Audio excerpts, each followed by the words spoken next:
पत्नी ने न जाने क्या किया था कि पति ने उसे एक के बाद एक कई थप्पड़ जड़ दिए। हमेशा हर सिचुएशन को शांति से हैंडल करने वाली पत्नी भी इस बार इतनी अशांत हो उठी कि उसने अपनी चप्पल ही निकालकर पति की ओर दे फेंकी। चप्पल पति के बालों को छूते हुए निकल गई। ये किस्सा यहीं पर खत्म हो सकता था, मगर पति ने इसे अपनी मर्दानगी का विषय बना लिया और बात बद से बदतर होती चली गई। रिश्तेदारों ने भी आग में घी का काम किया। किसी ने कहा, जो औरत अपने पति को चप्पल से मार सकती है वो ना ही तो वफादार हो सकती है, ना ही पतिव्रता। ऐसी औरत परिवार ही नहीं पूरे समाज पर कलंक की तरह है। बीवी के पक्ष वाले कहाँ पीछे रहने वाले थे। किसी ने कहा, 21वीं सदी में भी जो स्त्री के साथ मारपीट करते हैं उन्हें तो जेल भेज देना चाहिए। तो कोई कहता, जरूर उसको कोई और पसंद आ गई होगी इसलिए अब पत्नी से मारपीट करने लगा है। बात कोर्ट तक पहुंच गई। दोनों पक्षों ने एक दूसरे के खिलाफ केस फाइल कर दिया। पति ने चरित्रहीन होने का तो पत्नी ने दहेज और शारीरिक उत्पीड़न का आरोप लगाया। 2 वर्षों से अधिक समय के लिए केस चला था। इन 2 वर्षों के दौरान दोनों पति पत्नी अलग अलग रह रहे थे।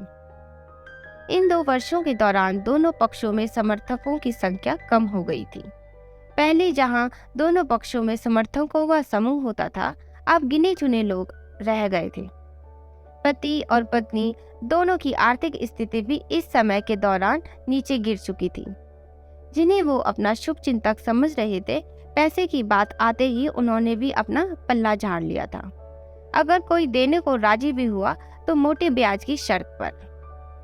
आखिरकार वही हुआ जो सब चाहते थे, डाइवोर्स। हर कोई खुश था, दोनों पक्षों के रिश्तेदार, उनके माता पिता और दोनों के वकील। लेकिन 5 साल की सुखद शादी और एक सुंदर बेटी होने के बाद इस डाइवोर्स से मिले पत्नी मूक थी और पति शांत। शायद ये एक इत्तेफाक ही था कि इस खुशी को मनाने के लिए दोनों पक्ष के लोग एक ही चाय की टपरी पर बैठे, आमने सामने। इत्तेफाक इसलिए क्योंकि ज्यादातर लोग जो एक दूसरे के विरोध पक्ष को सपोर्ट कर रहे थे, वे एक दूसरे को अच्छे से जानते भी नहीं थे। पति पत्नी भी इन सभी से दूर एक दूसरे के सामने मेज पर बैठे।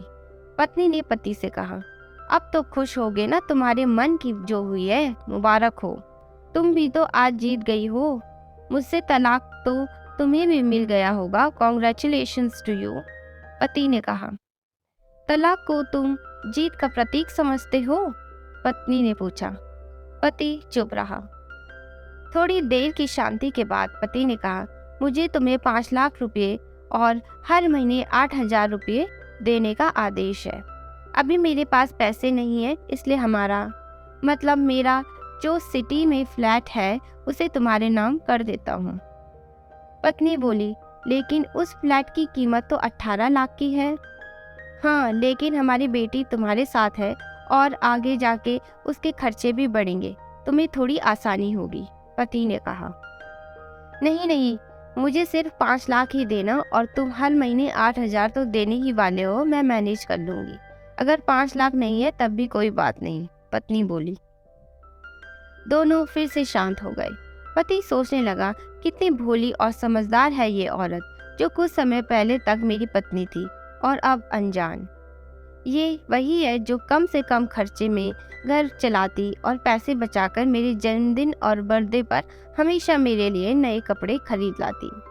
कभी बीमार भी हो जाती तो पैसे बचाने के लिए मुझे मालूम ना होने देती और घरेलू नुस्खों से अपना इलाज कर लेती। मगर घर में कोई और बीमार होता तो तुरंत डॉक्टर के पास लेकर जाती।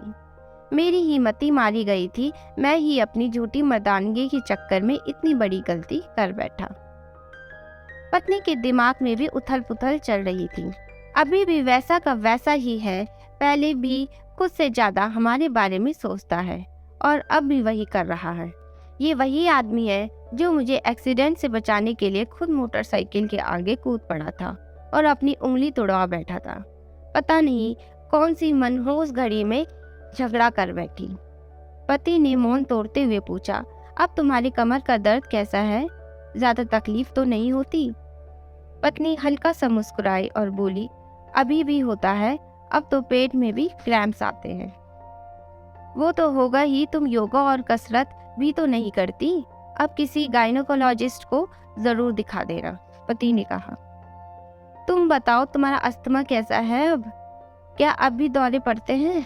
पत्नी ने पूछा। हाँ पड़ते हैं, पहले से ज्यादा, क्योंकि अक्सर इनहेलर भूल जाता हूँ। कोई याद दिलाने के लिए तुम जो नहीं हो अब, पति बोला। पत्नी की आंखों में आंसू आ गए। वो बोली, तुम्हें मेरे चरित्र पर सवाल नहीं उठाने चाहिए थे, तो ये परिस्थिति आती ही नहीं। हाँ मैं जानता हूँ, तुम बहुत अच्छी हो, मुझसे गलती हो गई बहुत बड़ी। मैं लोगों के बहकावे में आ गया था, पति बोला। तुमने भी तो मुझ पर दहेज का इल्जाम लगाया था, वो बोला। गलत था और इस बात का मुझे भी पछतावा हुआ, पत्नी ने कहा। पति कुछ कहना चाह रहा था लेकिन हिचकिचा रहा था। पत्नी ने पूछा, कुछ कहना चाहते हो? वो बोला, क्या सब पहले जैसा नहीं हो सकता? क्या मतलब? पत्नी बोली, मतलब कि हम फिर से पहले की तरह पति पत्नी बनकर, सच्चे दोस्त बनकर नहीं रह सकते, पति बोला। पर ये डाइवोर्स के पेपर दिखाते हुए पत्नी ने कहा। फाड़ देते हैं, पति ने अपने पास रखे डाइवोर्स के पेपर फाड़ते हुए कहा। पत्नी ने भी अपने पास रखे पेपर फाड़ दिए। सभी हैरान थे, वकील, रिश्तेदार और माँ बाप। पति पत्नी दोनों एक दूसरे के हाथ में हाथ पकड़े अपने घर की तरफ चले गए। दोस्तों, ये कहानी उन हर पति पत्नी के लिए बड़ी सीख है जो छोटी छोटी बातों पर लड़ते हैं और इन झगड़ों को बड़ा बना के अलग होने का डिसीजन लेते हैं। प्यार और झगड़ा तो एक सिक्के के दो पहलू की तरह है। दोनों को स्वीकार करना होगा, तभी ये पवित्र रिश्ता उसकी मंजिल तक पहुंच पाएगा। अगर आपको हमारी कहानियाँ पसंद आती है और हमें सपोर्ट करने के लिए प्लीज़ हमारे चैनल को लाइक, शेयर और सब्सक्राइब ज़रूर करें।